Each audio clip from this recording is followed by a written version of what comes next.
안녕하세요. 서울에 사는 40대 아이 엄마입니다. 사람이 한순간에 많은 것을 이뤄내고 높은 곳에 올라오면 어깨가 으쓱해지며 교만해지기 마련입니다. 하지만 자기보다 더 잘난 사람이 있다는 것을 잊지 말아야 합니다. 세상은 건방을 떨다가 망신당하기 일쑤니까요. 저희 동서가 사람을 무시하다가 큰 코 다친 적이 있는데요. 그 경험을 통해 생각의 전환점을 맞이하게 되어 한층 성장하게 된 계기가 되었어요. 저희 동서의 경험을 들어보시고 여러분들도 많은 교훈을 얻길 바랍니다. 사건의 발달은 시동생이 결혼을 하면서부터였어요. 동서가 결혼한다고 시댁에 인사를 하러 오는 날, 저희 아이들도 함께 온 식구가 시댁에 갔죠. 아이들도 나이 많은 삼촌이 결혼을 하지 않았는데 어느 순간 예쁜 여자친구가 생겼다고 해서 많이들 궁금해했어요. 저희 부부도 부푼 마음을 안고 기대를 했던 것도 사실입니다. 약속 시간 수시간 전에 저는 시댁에 미리 가서 시어머님을 도와드렸어요. 사실 저희 시동생이 저희 시어머님 속을 많이 썩였거든요. 학창 시절부터 성인이 되고 난 후 지금까지도 한시도 어머님이 걱정을 내려놓지 못했었어요. 그런데 둘째 아들이 이제 아리따운 아가씨를 만나서 장가를 간다고 하니까 얼마나 기분이 좋으시겠어요? 어머님은 한상 거하게 차리려고 며칠 전부터 장을 봐오셨다고 하셨고요.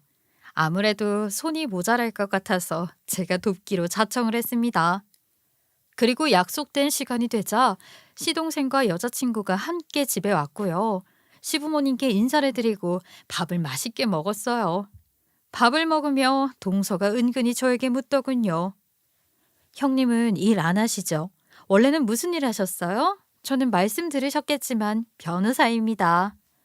저는 그 당시 직장에서 일을 하고 있지 않았고 결혼 전에도 딱히 직업이라고 말할 수 있는 일을 하지 않았기 때문에 솔직하게 말했습니다. 나는 지금 일을 하지 않고요. 그전에도 직업이라고 말할 수 있는 일을 해본 적이 없어요. 그렇지만 뭐 부족하지 않게 살고 있고요. 아, 그러시구나. 그럼 지금 외벌이세요? 아주버님은 무슨 일 하세요? 외벌이라고 말할 수 있지요. 우리 신랑은 그냥 회사 다니고 있어요. 혹시 대기업 다니세요? 지금 나이라면 꽤 오래 재직하셨겠어요. 대기업은 아니고 중소기업 다니고 있어요. 그런데 동서는 우리 집 직업에 관심이 많네요. 그냥 관심이죠. 가족이 될 사람인데 어떤 일을 하고 있다는 정도는 알고 있어야 하니까요. 대기업 아니면 생활이 힘들겠네요. 직업이 변변치 않은데 형님도 돈 버는 상황이 아니니까요. 이 집안에는 소위 말하는 잘 나가는 사람이 한 명도 없는 거네요. 동서는 자신의 직업을 자랑하듯 말했고요. 자기보다 좋지 않은 직업을 가지고 있지 않다고 생각을 했는지 저희를 무시하는 선을 넘는 발언을 했어요. 먼저 선을 넘었는데 제가 가만히 있으면 가만히로밖에 더 보이겠어요? 저도 참는 성격이 아니라 되받아쳤죠. 나이도 저보다 어린 게 틱틱거리는 게 못마땅해서 대우해 주려고 쓴 존댓말도 안 하고 한마디 했습니다. 뭐 각자 생활하는 모습은 다른 거니까. 그럼 동서는 변호사 일은 할 만해? 계속 승소하고 있고. 어머, 은근슬쩍 말을 넣으시네? 뭐 그렇죠. 혹시라도 소송할 일이 생기시면 저에게 연락 주세요. 대신 수임료는 준비해 주셔야 될 겁니다. 내가 나이가 한참 많잖아. 말 놓아도 되지 뭐. 이러면서 더 친근해지는 거 아니겠어? 예, 물론 그러시죠. 어차피 가족이 될 사이인데. 형님이 저한테 말 놓는 게 문제가 되진 않으니까요. 제 명함 드릴게요. 동서가 저에게 명함을 건넸는데 저도 알고 있는 꽤 유명한 로펌이었어요. 명함을 받고 동서를 한번 쓱 봤더니 자기가 좋은 직업을 가지고 있어서 의기양양하고 부러워해야 한다는 뉘앙스와 자신 스스로가 너무 기특해하는 그런 마음을 눈빛으로 보내고 있었습니다. 동서는 자기가 변호사인 게 그렇게 자랑스러운가 봐요. 자기가 변호사인 게 무슨 큰 벼슬을 얻은 것처럼 시댁 사람들을 무시했어요. 저뿐만 아니라 모든 시댁 식구들을요. 저희가 먼저 식사를 시작했고요. 어머님이 한 가지만 더 차려주신다고 계란을 깨던 상황이었어요. 아, 어머님, 음식 하실 때 위생에 좀 더 신경 쓰셔야겠어요. 그렇게 계란 깬 손으로 음식하시면 세균이 다 묻는다고요. 이런 음식 저는 못 먹겠습니다. 예비동서는 어머님께 그렇게 말하고는 숟가락을 내려놓았어요. 아이고, 새아가 꼼꼼도 해라. 내가 그런 것은 몰랐네. 아이, 그래도 내가 새아가를 위해 맛있게 준비한 음식이니 한 술이라도 들어. 아까워서 어째? 아무리 배움이 짧으셨어도 기본적인 상식은 있으셔야 될 거 아니에요. 기본적인 상식도 없으시면 어떡해요. 아, 이런 분이 내 시어머니가 된다니. 제가 명색의 변호사인데. 그럼 이번에만 먹겠습니다. 다음에는 조심 좀 해주세요. 맛없는 건 참아도 더러운 건 못 참거든요. 동서, 그럼 먹지 마. 어머님 제가 다 먹을게요. 먹지 마, 동서. 시어머니에게까지 막말을 하는 동서는 쫄쫄 굶어봐야 정신을 차릴 것 같았어요. 아니, 잘난 척 무시하는 발언을 하는 동서를 보면서 입을 한 대 쳐주고 싶었죠. 옆에 앉은 도련님도 할 말이 많은 것 같은 표정이었지만 참고 있는 게 보였어요. 누구 하나 예비 동서를 질타하는 사람이 없어서 그 모습을 보는 제가 많이 답답했습니다. 어머님은 진땀을 삐질삐질 흘리셨고 남편도 동서될 사람을 노려보고 있을 뿐이었어요. 동서될 사람이 이렇게 막말을 하고 있는데도 불구하고 아무도 나서서 그의 입을 막으려고 하지 않았어요. 다들 참고만 있었죠. 진땀 흘리는 첫 인사 자리가 끝나고 집으로 갈 시간이 된 예비동서는 제 번호를 물었습니다. 형님이라고 불러도 되지요. 어차피 가족이 될 사이니까요. 그리고 번호도 알았겠다. 필요하면 연락드려도 되죠? 그래, 형님이라고 불러도 돼. 그런데 동서가 날 필요로 하는 일이 있을까? 혹시 모르는 일이니까요. 제가 허튼 연락은 잘 안 하고요. 필요하면 연락드릴게요. 그리고 결혼식까지는 뭐 가까이서 지켜보질 않았기 때문에 잘은 모르겠지만 잡음이 많이 있어 보였었지만 어머님이 뭐라고 하지 않고 그저 모든 걸 다 들어주시면서 결혼을 진행했습니다. 왜냐하면 한량이었던 둘째 아들이 늦게 취직을 한 상황이었고 어떻게 변호사를 알게 되었는지 변호사와 연애를 하고 결혼까지 한다고 하니까 모든 수모를 감수하면서라도 결혼을 시키고 싶어 하셨기 때문이에요. 네, 변호사라는 직업이 좋다는 거 저도 알고 저희 어머님도 알고 모두가 다 알죠. 근데 그건 다른 사람이 말해줘야지 자기 스스로가 자기 잘났다고 하면 세상 꼴 사나운 일입니다. 어머님이 결혼 준비로 속상해하자 그 모습을 본 제 남편이 못마땅해 한마디 했습니다. 아이, 엄마, 무슨 결혼을 이렇게 무시당하면서까지 해. 너도 그래. 우리 가족 이렇게 무시받는데 이런 결혼을 꼭 해야겠냐? 아, 무슨 시댁인데도 어려움 모르고 선 넘는 말들을 그렇게 해. 살면서는 어쩌겠냐? 얘야, 그런 말 마라. 결혼만 하면 잘 살 텐데 이런 과정은 아무것도 아니야. 보통 이런 말 나오곤 해. 이 정도는 참을만 해. 너는 어떤데? 이 결혼 얻고 싶지 않아? 결혼해서도 결혼 생활이 정말 평화로울 것 같아. 아이, 그 사람은 그래도 내가 좋대. 둘이 있을 때는 잘해줘. 여기 올 때만 이래. 아이, 그래서 내가 그러지 말라고 했어. 엄마, 형, 미안해. 경고 단단히 줘. 알았지? 내가 두고 볼 거야. 나도 안 참을 거라고. 시동생은 명문대를 나왔지만 원하던 과가 아니어서 전공을 살리지 못했어요.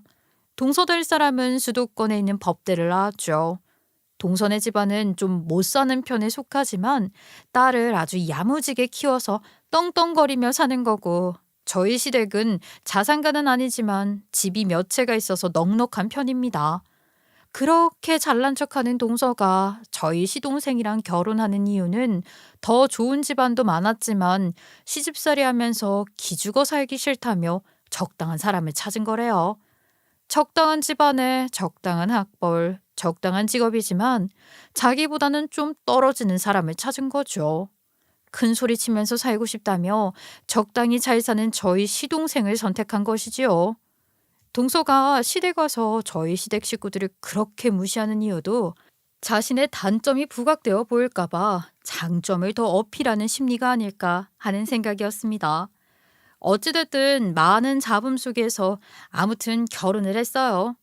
좀 떨어져서 지켜보니 둘이 잘 어울리긴 했어요. 큰애야, 작은 애들 정말 예쁘지 않니? 아이, 둘 다 키도 크고 인물도 훤칠해서 연예인 부부 보는 것 같다. 아, 그러게 어머님, 서방님 키가 188이죠. 동서도 못지않게 키도 크고 얼굴도 조그맣고 날씬하고 비율이 아주 좋네요. 정말 연예인 보는 것처럼 둘이 너무 예쁘고 멋지네요. 아이고, 그나저나 둘이 잘 살아야 할 텐데 작은 애가 성격이 보통이 아닌 것 같아서 걱정이 되긴 해. 그래도 서방님이 어디 가서 손해보고 사는 사람이 아니잖아요. 결혼해서도 지혜롭게 잘 살 거예요. 걱정 마세요. 네가 잘 가르쳐줘.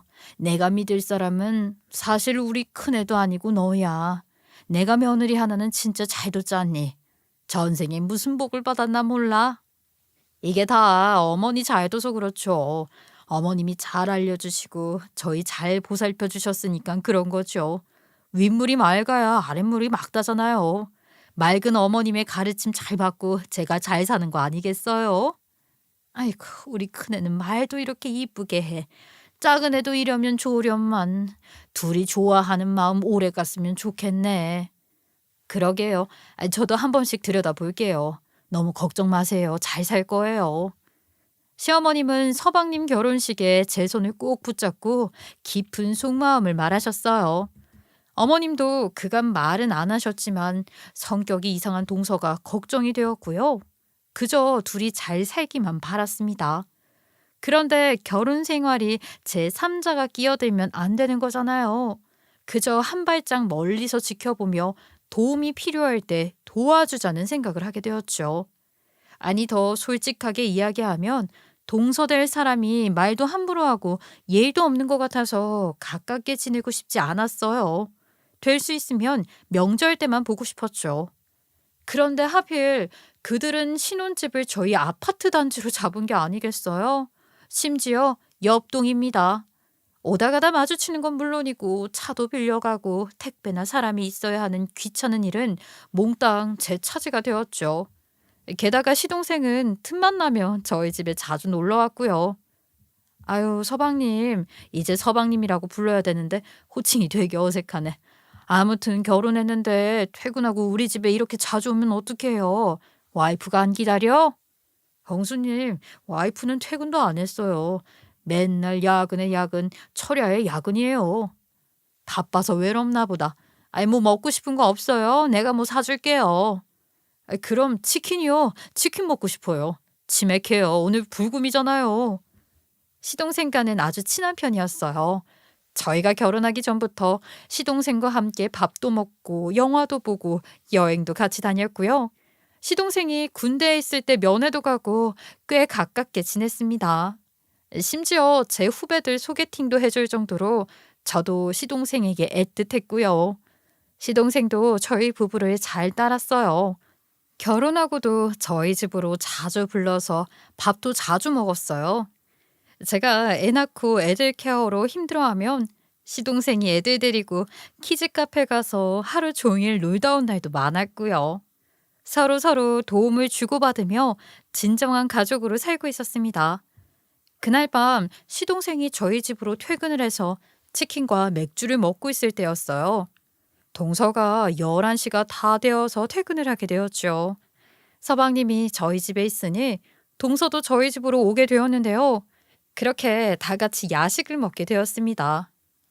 그런데 형님네는 무슨 돈이 있어서 이런 아파트에 살아요? 일반 회사원 월급으로는 안 될 텐데요. 저희 집이 소위 말하는 좋은 동네에 있고요. 그 동네 대장이라 불리는 주상복합 아파트입니다. 게다가 평수도 제일 큰 평수거든요. 동선에는 저희보다는 좀 작은 평수이고요. 아, 여기 우리 부모님이 가지고 계신 집이었어. 우리 부모님은 여기 분양할 때 산 거고. 아, 분양가는 지금 가격보다는 훨씬 쌌죠. 쌀 때 들어왔구나. 그래서 그런 거구나. 아니, 뭐가 그래서 그런가 보다야. 여기 분양가 그래도 다른 아파트 가격보다 비쌌는데 지금도 그렇고. 좋은 집에 살고 싶어서 부모님 찬스를 여기서 사는 거 아니에요? 자신의 능력으로는 안 되고요. 아이, 동서, 그 말이 좀 심한 거 같지 않아? 지금 우리 무시하는 거야? 우리가 그렇게 돈이 없어 보여? 어머, 직업도 없다면서요. 아주버님도 중소기업 다니시고요. 형님도 보니까 뭐 하루 종일 집에만 있으시는 것 같은데. 아, 돈을 안 버는데 어떻게 돈이 생겨요? 안 그래요?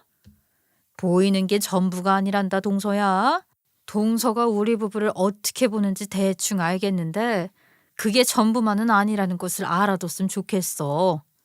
아니, 저도 의아해서 그래요, 의아해서. 아니, 돈은 별로 못 버는 것 같은데 이렇게 좋은 집에 살고 하고 다니는 건 전혀 비싼 걸로 치장하고 다니지 않는데 무슨 돈이 있어서 여기에 사나 싶은 거죠. 그럼 좀 예의 있게 물어봐. 동서는 말끝마다 사람을 무시하더라.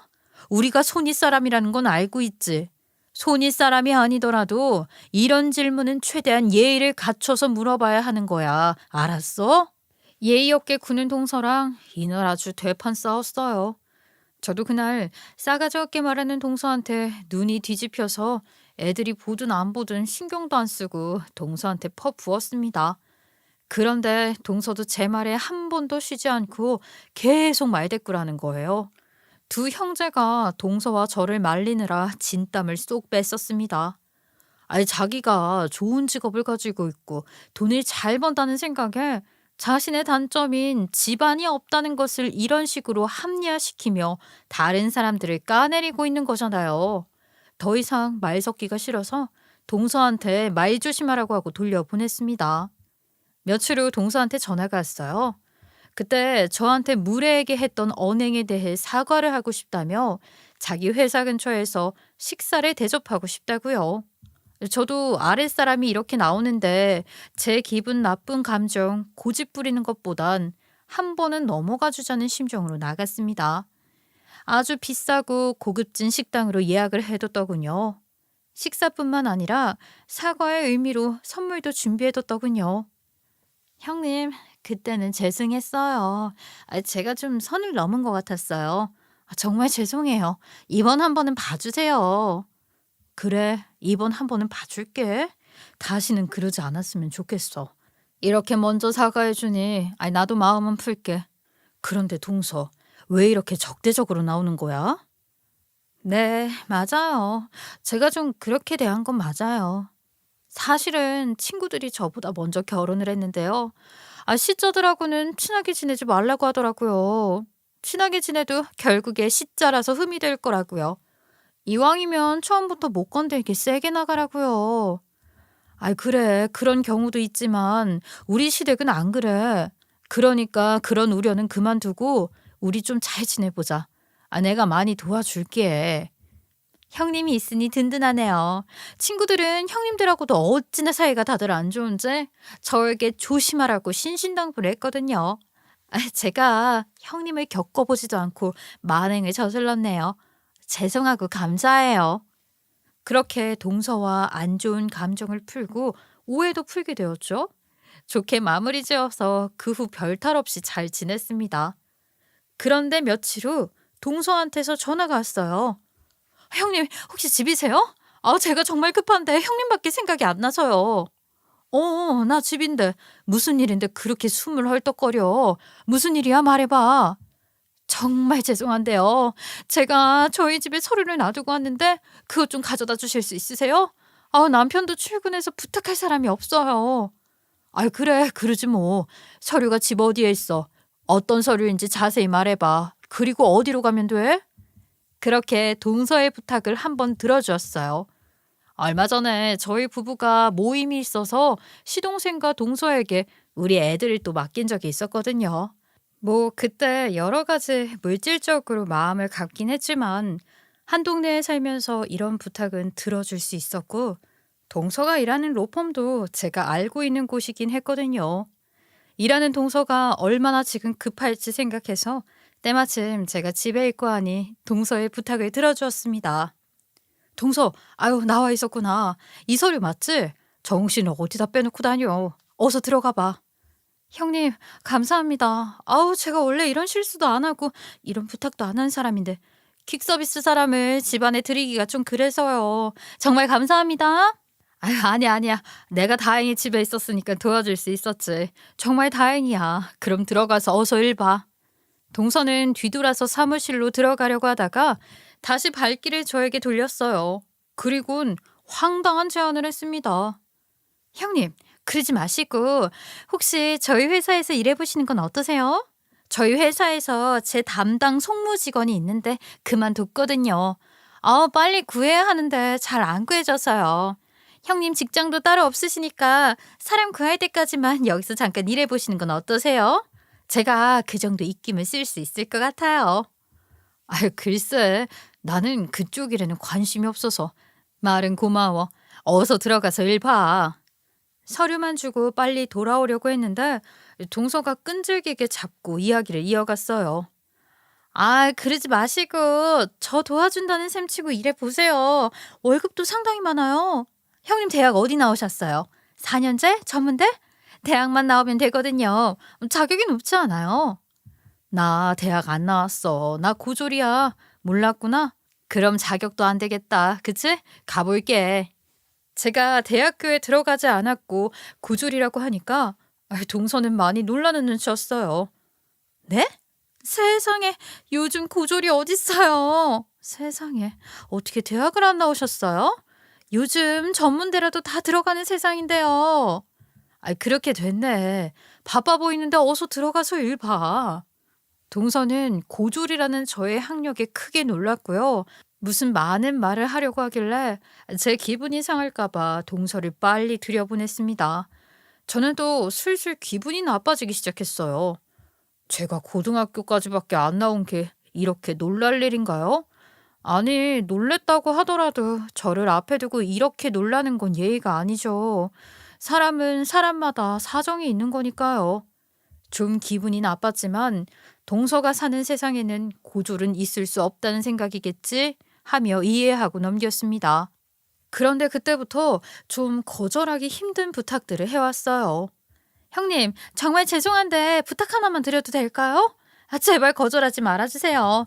제가 형님밖에 이런 부탁할 사람이 없어서 그래요. 무슨 일인데 그래?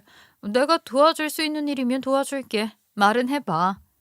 다름이 아니라 제가 개인적으로 맡은 사건이 하나 있거든요. 회사 일이랑 병행하려고 하니까 너무 힘들어서요. 그거 송무만 좀 부탁드리면 안 될까요? 혼자 하기에는 좀 힘들어서요. 어려운 거 아니고 그냥 서류 여기저기에 갖다 주고 오고 그런 일이에요. 그런 거 개인적으로 해결해도 돼? 회사에서 안 걸려? 그냥 회사에 말하고 정식으로 처리하지 그래. 돈 때문에 그래? 그게 아니라 소문이 나면 안 되는 일이라서 그래요. 그래서 일단 모르게 하는 거예요. 형님이 저 좀 도와주시면 안 돼요? 그래, 그렇게 급한 거냐? 나도 해야 할 일들이 있어서 선뜻 나서기가 그렇네. 딱 일주일이면 돼요. 제가 많은 부분 처리했는데요. 제발요. 제가 다른 사람은 없어요. 아유, 알았어, 알았어. 그럼 딱 일주일만이야? 일주일만 도와줄게. 그 이유는 절대 안 돼. 알았지? 네, 감사합니다. 제가 알바비는 섭섭치 않게 해드릴게요. 그리고 우리 둘만의 비밀입니다. 아셨죠? 그렇게 해서 동서의 일을 잠깐 봐주게 되었어요. 동서가 시키는 대로 경찰청에 가서 자료를 가지고 오고 법원에 가서 서류를 내고 그런 일이 주된 업무였지요. 이 소송이 어떤 소송인지는 전혀 몰랐어요. 그러다 동서와 이야기를 하는 과정에서 사기 관련 업무라는 것을 알게 되었어요. 재판 날짜가 다가올수록 동서는 좀 많이 예민해졌어요. 로펌 일도 많을 텐데 개인적인 일까지 처리해야 하니 정신이 없을 듯 하죠. 그래서 저한테 까칠하게 굴더군요. 형님, 서류를 갖다 줬으면 저한테 보고를 해야 될 거 아닙니까? 갖다 줬으면 갖다 줬다. 무슨 일이 생기면 생겼다. 말을 해야 될 거 아닙니까? 동서, 기억 안 나? 내가 아까 서류 갖다 줬고 이제 경찰서 간다고 말했었잖아. 기억 안 나?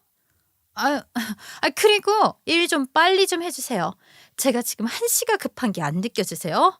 저만큼은 아니더라도 형님이 이 사건에 좀 신경을 좀 써주세요. 어떤 사건인지 말도 안 해주고 여기 가서 이거 받아 알아. 저기 가서 이거 내라 하는데 내가 어떤 신경을 쓰겠니? 그리고 왔다 갔다 할 때 내 차 타고 왔다 갔다 하는 거야. 어디 딴 데 새지도 않았다고. 동서 부탁이라서 들어주고 있는데 내가 아쉬워서 일한다고 생각하지 않았으면 해. 알았어요. 아무튼 시간 내로 빨리 와주세요. 저 지금 반차 쓰고 법원 가야 하니까요.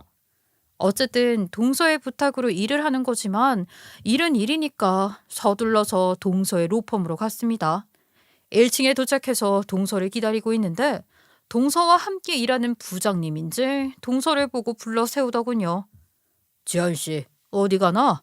오늘 반차 쓰고 어딜 그렇게 급하게 가? 무슨 급한 일 있어? 표정도 좋지 않네. 부장님, 집에 일이 있어서 급하게 가고 있습니다. 부장님은 어디 가십니까? 나는 이 앞에 의뢰인 만나러 나가. 오늘은 밖에서 보자고 해서. 재판은 잘 준비되고 있지? 이번 건 쉽지 않을 텐데. 네, 말씀대로 쉽지 않습니다. 그래도 부장님이 가르쳐 주신 대로 하나하나씩 잘 해결해 가고 있습니다. 믿고 맡겨주셔서 감사합니다. 그래, 이번 건 아주 중요한 건이야. 그러니까 실수 없이 잘해. 알았지? 그럼 내일 보자고. 동서는 먼저 가는 부장님 등 뒤에 90도로 끔뻑 인사를 했습니다. 그리고 로비 창가에 있던 저를 발견하고는 인상을 또 확 찌푸렸죠. 그리고 매우 짜증나는 말투로 저를 대했습니다. 형님, 2차 왔어요? 왜 이렇게 늦게 왔어요? 서류는요? 혹시 안에 있는 내용 확인해 봤어요? 아니, 내가 볼 이유는 없어서 보지 않았지. 왜? 확인이 필요한 서류야? 아니요. 그래서 묻는 거예요. 보셨을까 봐. 그리고 좀 빨리 와주세요. 왜 이렇게 늦어요? 동서, 내가 아까 왔다고 전화했었잖아. 날 기다리게 한 건 동서야. 동서 바빠서 기억이 안 나는구나. 아우, 제 말에 좀 토 좀 달지 말아요. 바빠 죽겠는 거 안 보여요? 오죽하면 이러겠어요. 정말 미치고 팔짝 뛰겠다고요. 오늘은 일 없으니까 그만 들어가세요. 동서는 저를 뒤로하고 서둘러 뛰어갔고요. 저는 화가 나서 한숨을 푹푹 쉬었습니다. 동서가 전에 시댁에 왔을 때 저와 시댁을 무시하며 했던 발언들을 친구들이 시자와는 엮이지 말라며 처음부터 강하게 나가라고 해서 그런 거라고 했지만 아니에요. 동서는 자기보다 낫다고 생각하면 무시하고 높다고 생각하면 깍듯이 모시는 사람입니다. 철저하게 직급이나 신분을 나눠서 그에 맞는 대우를 하는 사람이었어요. 제가 자기가 해야 되는 하찮은 일 도와주니까 아주 사람을 물로 보더라고요. 같이 일하는 부장님은 자기보다 높은 사람이니까 넙죽 엎드리는 거고요. 그 모습을 보고 아주 기분이 상했고요. 저를 대하는 동서의 태도에 더 화가 났습니다. 어쨌든 저도 화가 많이 났지만 이 일은 일이 다 끝나고 난 다음 질타를 하기로 했어요. 일을 하는 중간에 이런 사유로 다투는 건 아니라고 생각했거든요. 그렇게 다음 날이 되었고 그날은 동서가 일을 해달라고 했던 마지막 날이었습니다. 동서가 때마침 아침부터 전화가 왔어요. 목소리가 매우 안 좋긴 했어요. 형님, 일찍 일어나셨네요. 오늘이 재판 날인 건 아시죠? 제가 점심시간 전에 법원으로 넘어가 있을 거예요. 그 전에 형님이 경찰서에서 서류 가지고 저희 로펌으로 와주시면 돼요. 그래, 알았어. 오늘 경찰서 가서 서류 가지고 로펌으로 점심 전에 도착해서 연락할게. 그리고 재판이 다 끝나면 얘기 좀 하자. 일단 일 얘기만 먼저 하시죠. 절대 늦지 말고 와주세요. 아셨죠? 동서가 말했던 대로 경찰서에 가서 서류를 받아서 불이 나게 동서한테 갔어요. 회사 로비에서 만나기로 했는데요. 제가 왔다고 전화를 했는데도 15분이나 지났는데도 내려오질 않더군요. 일정이 바쁜데 혹시 사무실에 있나? 하고 로비에 이야기를 하고 올라가 봤어요. 동서가 일하는 팀 입구에서 서성거리고 있었는데 때마침 동서가 바삐 서류를 챙기고 나왔습니다. 매우 바빠 보이고 매우 다급해 보이는 동서였죠. 그런데 그런 동서가 저를 보더니 표정이 싹 변하더군요. 서류는요? 잘 가져왔죠? 왜 이렇게 늦게 왔어요? 시간 개념이 없어요? 고졸 주제에 변호사를 기다리게 해? 하면서 제 조인트를 걷어차는 게 아니겠어요? 심지어 그날 치마를 입고 스타킹을 신었는데 아픈 것도 아픈 거지만 제 스타킹에 동서 신발 자국이 묻어 있었어요. 저도 참지 않고 말했습니다. 너 이게 무슨 짓이야? 내가 기다리게 한 게 아니라 네가 늦게 온 거잖아. 네가 하도 안 와서 내가 여기까지 올라온 거고. 돈도 못 벌고 행동도 느리고 도대체 어디에 쓸모가 있냐? 학교를 안 나와서 그런가? 쓸모없는 인간? 야, 너 말 다 했어? 자기가 잘못해놓고 왜 나한테 화풀이인데? 야, 너 거기 서라고? 동서는 소리를 지르는 저를 아랑곳하지 않고 힐끗 보더니 엘리베이터 앞으로 다가섰고요. 저는 화가 나서 동서에게 소리를 지르며 다가가려고 하는 순간 사무실 안에서 무슨 일인가 싶은 로펌 대표가 나와 절 보았습니다. 김 대표님 아니신가요? 여긴 어쩐 일로 오셨어요? 귀한 발걸음 해주셨네요. 혹시 무슨 소송할 일이 있습니까? 그러게요. 소송을 해볼까 봐요. 제가 지금 누구한테 맞았는데요. 가벼운 찰가상도 소송되죠? 그럼요, 대표님. 많이 다치시진 않으셨어요. 어디 어떻게 무슨 일이 있으신 거예요? 제가 감정이 주체할 수 없어서 동서를 딱 노려보고 있는 그때 동서가 로펌 대표한테 한 걸음에 다가와 인사를 꾸벅하고 저에 대해서 묻더군요. 네? 김 대표님? 저희 형님이 김 대표라니요. 대표님은 저희 형님을 어떻게 아세요? 뭐? 자네 형님이라고? 그때 결혼식을 못 갔는데 그 동서지간이구만. 동서가 바빠서 일단은 거기까지 말을 듣고 바쁘게 갔는데요. 저는 이참에 동서에게 저를 확실히 알릴 필요가 있다고 생각해 다음날 일부러 로펌 대표실로 찾아갔습니다. 그리고 대표와 차를 마시면서 일하고 있던 동서를 불렀어요. 최변, 아주 훌륭한 형님을 뒀네. 형님 되시는 분이 우리 로펌 VIP인 거 알지? VIP요? 몰랐는데요. 저희 형님이 정말 VIP가 맞으세요?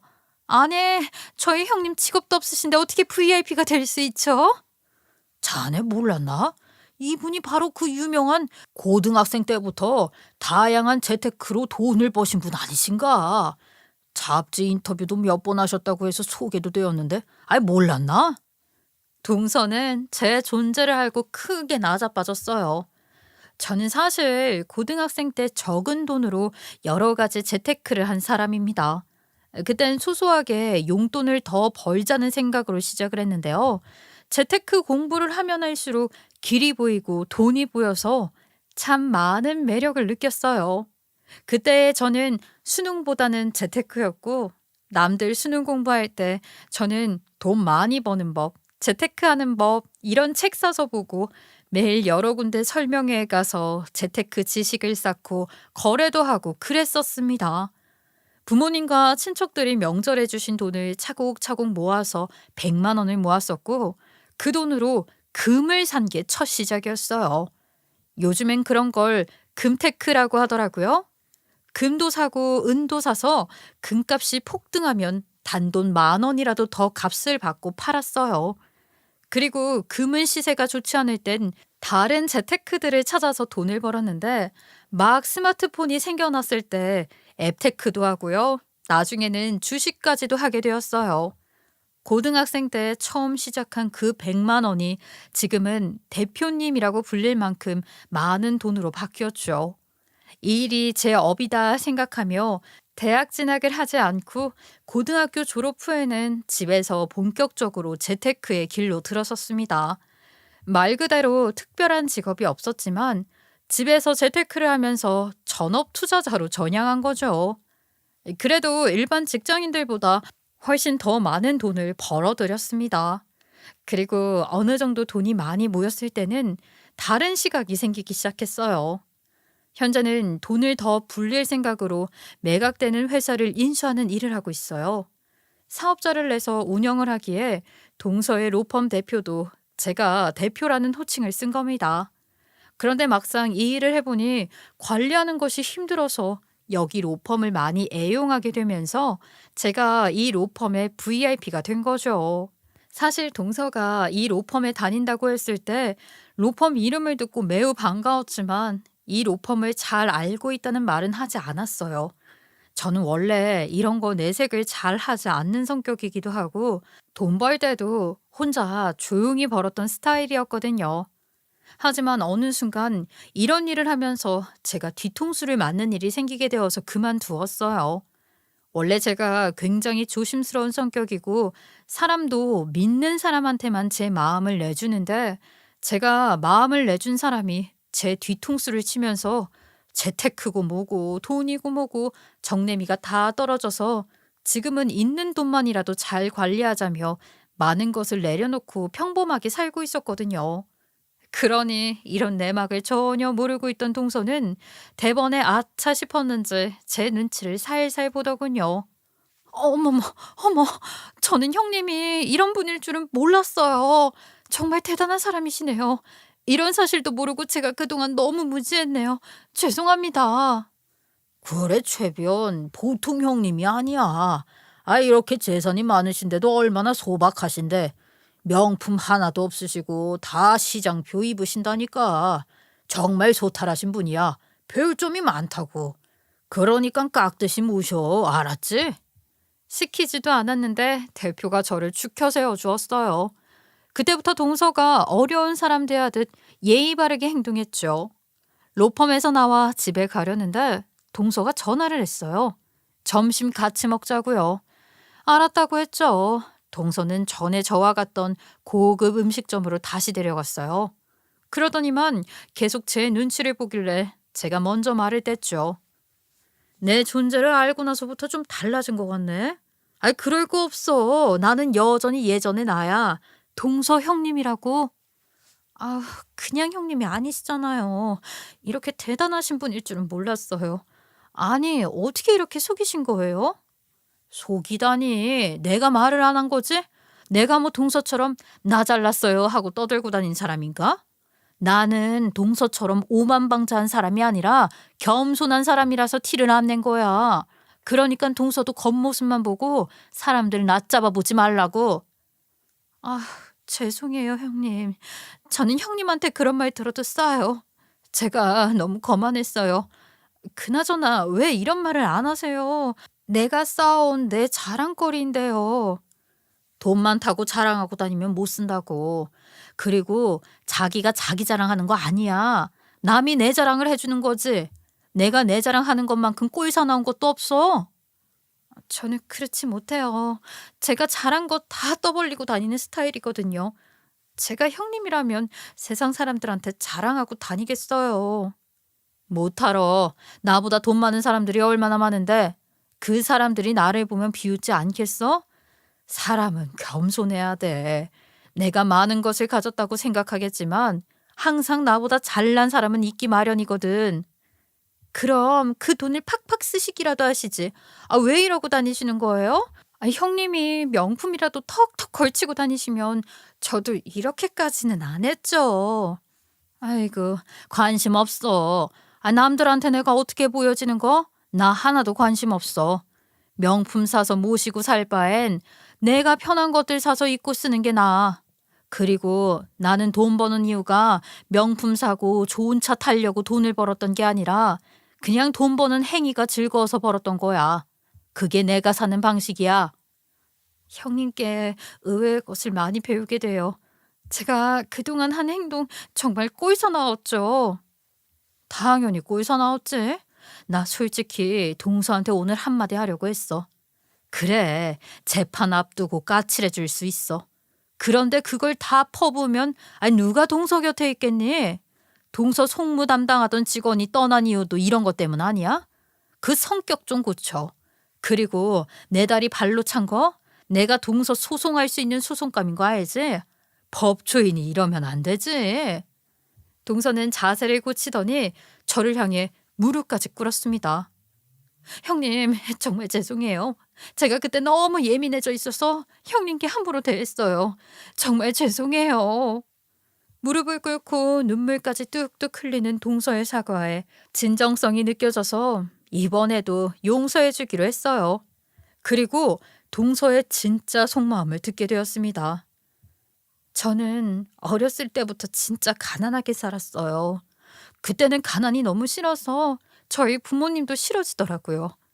얼마나 능력이 없으면 자식들을 이렇게 키울까 하고 탓한 적이 많았어요. 공부를 잘하면 좋은 직업을 가져서 부자가 될 수 있다는 생각에 공부만 했고요. 로펌에 들어와서 많은 선자리들이 들어왔지만 가족이 되어주려는 게 아니라 제가 자기들 뒤를 봐주길 바라더군요. 그런 삶은 싫더라고요. 제가 가진 게 많이 없어서 이런 제의가 들어오는 걸까 싶어서 그때 이후로 돈, 학벌, 사회적 지위에 제가 많이 따지게 된 이유예요.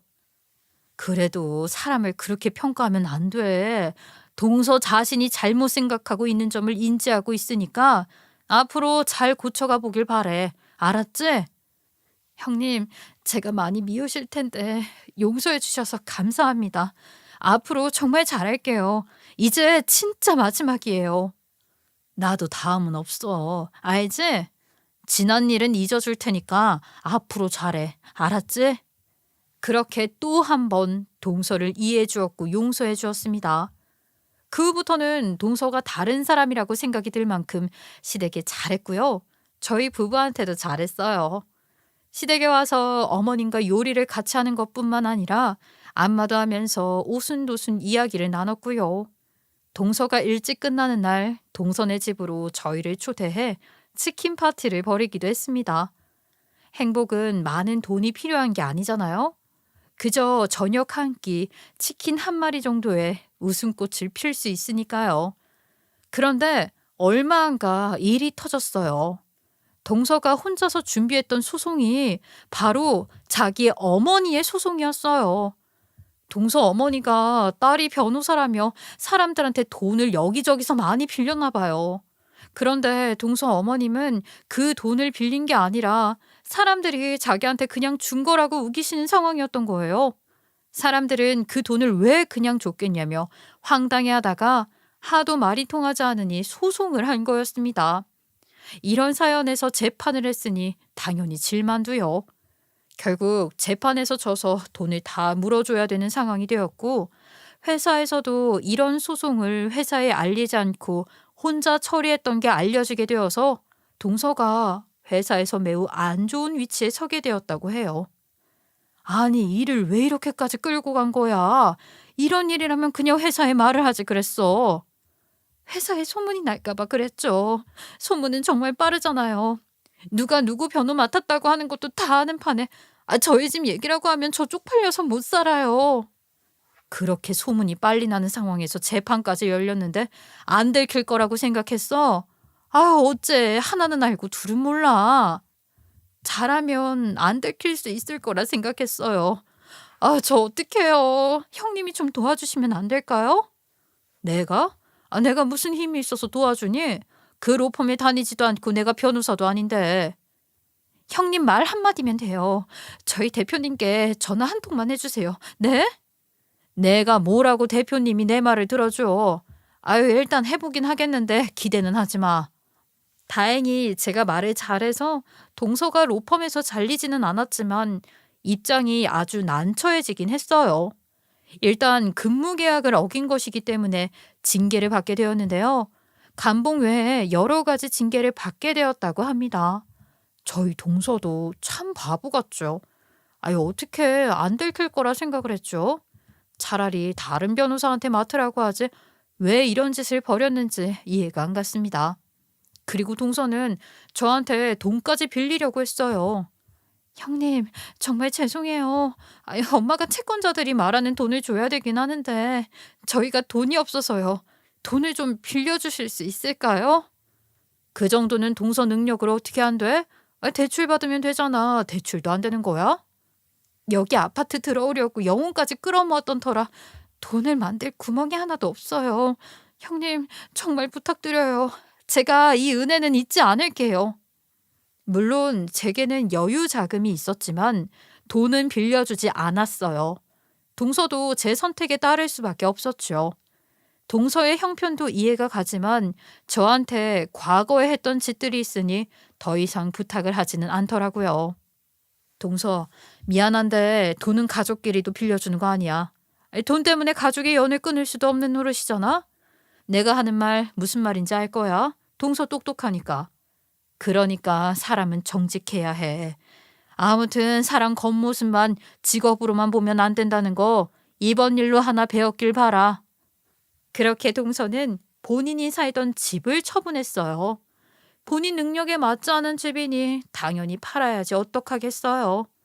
시댁에 괜히 강한 척, 센 척했던 동서는 이제 온데간데 없어지고 자신의 위치를 알고 난 후 겸손해졌어요. 자기보다 잘난 사람이 많다는 것을 느꼈고 사실 자기도 별 볼 일 없다는 것을 깨닫게 된 거죠. 하지만 타고난 나만의 강점도 있고 남들과 비교해서 더 가진 것이 분명 있잖아요. 여러분들도 그런 부분들을 한 번씩 생각해 보며 자존감도 높이고 자생력도 높여보길 바랍니다. 그리고 자신에게 주어진 세상을 향해 열심히 노력해 가길 바랄게요. 저의 이야기는 여기까지입니다. 바람이 많이 차요. 마음도 몸도 따뜻한 하루 보내셨으면 합니다. 제 긴 이야기 들어주셔서 감사합니다.